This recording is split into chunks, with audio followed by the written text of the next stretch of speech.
Programming languages ആയ Python, C++ പോലെ technical ഫീൽഡിൽ പോപ്പുലർ ആയിട്ടുള്ള മറ്റൊരു ലാംഗ്വേജാണ് SQL അല്ലെങ്കിൽ SQL. ഈ രണ്ട് രീതിയിൽ നമുക്ക് പ്രൊനൗൺസ് ചെയ്യാൻ പറ്റും. അപ്പോൾ ഇന്നത്തെ ക്ലാസ്സിൽ ഒരു ചെറിയൊരു ഇൻട്രോ ഭാഗം മാത്രമാണ് നമ്മൾ തരുന്നത്. അതായത് ഒരു റിയൽ വേൾഡ് ആപ്ലിക്കേഷൻ വെച്ചിട്ട് അതിലെങ്ങനെയാണ് SQL വർക്ക് ചെയ്യുന്നതെന്ന് നോക്കാം. ഹായ്, വെൽക്കം ടു ഡാറ്റ കാൻഡർ. This is the part 1 of SQL series.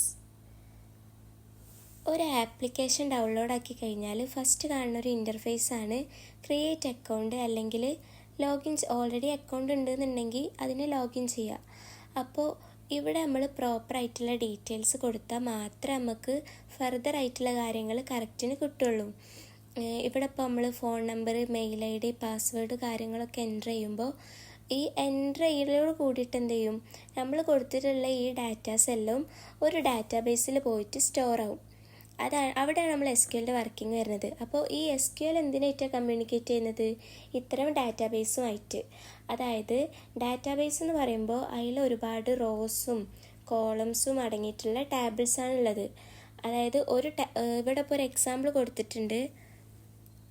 Food ID, restaurant ID, food item, അതുപോലെ തന്നെ പ്രൈസ്. അപ്പോൾ ഇതൊരു ഒറ്റൊരു ടാബിൾ മാത്രമാണ്, ഒരു ഡാറ്റാബേസിനകത്തുള്ള ഒരു ടാബിൾ മാത്രമാണ് ഇത്.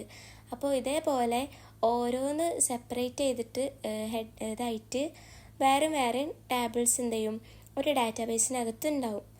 അപ്പോൾ ഇതാണ് ഡാറ്റാബേസ് എന്ന് പറഞ്ഞാൽ. ഇനി നമുക്കൊരു ആപ്ലിക്കേഷൻ വെച്ചിട്ട് നോക്കാം. ഞാൻ ഇവിടെ സൊമാറ്റോൻ്റെ ആപ്ലിക്കേഷനാണ് എടുത്തിട്ടുള്ളത്.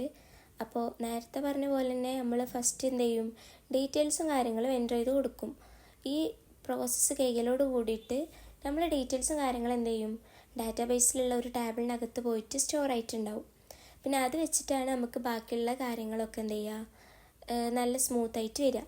അപ്പോൾ ഈ സൊമാറ്റോൻ്റെ ആപ്ലിക്കേഷൻ ഓപ്പൺ ആയ പാടിനെ നമുക്ക് കാണാൻ പറ്റും. അവിടെ അവൈലബിൾ ആയിട്ടുള്ള ഫുഡ് ഐറ്റംസും റെസ്റ്റോറൻറ്റ്സും പ്രൈസും കാര്യങ്ങളെല്ലാം ഉണ്ട്. അതായത് ഒരു കസ്റ്റമറിന് വീട്ടിലിരുന്നിട്ട് തന്നെ ഓൺലൈൻ ത്രൂ ബുക്ക് ചെയ്യാൻ പറ്റുന്ന ഒരു ഈസി വേ ആണ് ഈ സൊമാറ്റോ ആപ്പ് നമുക്ക് തന്നിട്ടുള്ളത്.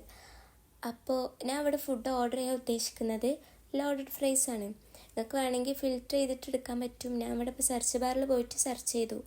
അപ്പോൾ എനിക്ക് അവൈലബിൾ ആയിട്ടുള്ള ലോഡഡ് ഫ്രൈസ്, അതായത് എനിക്കിപ്പോൾ ഓക്കെ ആയിട്ടുള്ള റെസ്റ്റോറൻറ്റും കാര്യങ്ങളും അതിനനുസരിച്ചിട്ടുള്ള ഒരു എന്ത് ചെയ്തു, ഒരു ലോഡഡ് ഫ്രൈസിൻ്റെ ലിസ്റ്റ് തന്നെ വന്നു. അങ്ങനെ നമ്മൾ ഓർഡറും കാര്യങ്ങളൊക്കെ കൺഫേം ആക്കി. അപ്പോൾ ഇത്രയും കാര്യങ്ങളാണ് ഒരു കസ്റ്റമറിന് കാണാൻ പറ്റുള്ളൂ, അതായത് ഫ്രണ്ട് ഫേസിൽ വരുന്നത്. പിന്നെ ഇതിൻ്റെ ബാക്കിലാണ് നമ്മൾ SQL പ്രവർത്തിക്കുന്നത്.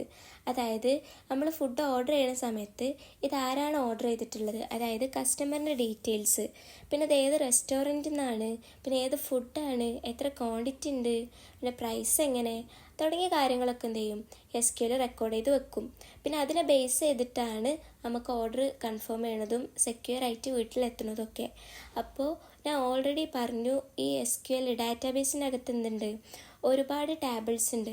അപ്പോൾ കസ്റ്റമറിൻ്റെ ഡീറ്റെയിൽസ് വരുന്ന ഒരു ടേബിൾ ഉണ്ടാവും, റെസ്റ്റോറൻറ്റിൻ്റെ ഡീറ്റെയിൽസ് വരുന്നത്, ഫുഡ് ഐറ്റംസിൻ്റെ ഇത് വരുന്നത്, അങ്ങനെ വ്യത്യസ്തങ്ങളായിട്ടുള്ള ടാബിൾസ് ഈ ഡാറ്റാബേസിനകത്ത് ഉണ്ടാവും. അപ്പോൾ SQLൻ്റെ ഒരു മെയിൻ ഫീച്ചറാണ് എന്ത്, ഇത്രയും ഡിഫറെൻറ്റ് ടാബിൾസിൽ നിന്നും നമ്മൾ ചോദിക്കുന്ന കാര്യങ്ങൾ മാത്രം ഫിൽട്ടർ ഔട്ട് ചെയ്തിട്ട് അതിനെ ജോയിൻ ചെയ്തിട്ട് തരിക. ചുരുക്കി പറഞ്ഞാൽ യൂസർ, ആപ്ലിക്കേഷൻ, പിന്നെ ഡാറ്റാബേസ്, ഈ ഒരു രീതിയിലാണ് നമ്മൾ വർക്കിങ്ങും കാര്യങ്ങളും വരുന്നത്. അതായത് യൂസർ ആപ്ലിക്കേഷൻ വഴി എന്തെങ്കിലും ആവശ്യപ്പെടുമ്പോൾ അത് ഡാറ്റാബേസിൽ പോയിട്ട് ചെക്ക് ചെയ്തിട്ട് യൂസർക്ക് തന്നെ തിരിച്ചു കൊടുക്കുന്നു. അപ്പോൾ ഇന്നത്തെ ക്ലാസ്സിലൂടെ SQLൻ്റെ ഒരു ചെറിയ ബേസിക് ആയിട്ടുള്ളൊരു ഐഡിയ എല്ലാവർക്കും കിട്ടിയിട്ടുണ്ടാവും എന്ന് വിചാരിക്കുന്നത്. ബാക്കി കാര്യങ്ങളും ഇൻസ്റ്റാളേഷനും ഫങ്ഷൻസും എല്ലാം ഫോളോയിങ് ഡേയ്സിലാവും നമ്മൾ എടുക്കുക. അപ്പോൾ അതിന് വേണ്ടിയിട്ട് എല്ലാവരും നമ്മുടെ ചാനലൊന്ന് സബ്സ്ക്രൈബ് ചെയ്ത് വെക്കുക. അപ്പോൾ okay, thank you all, by.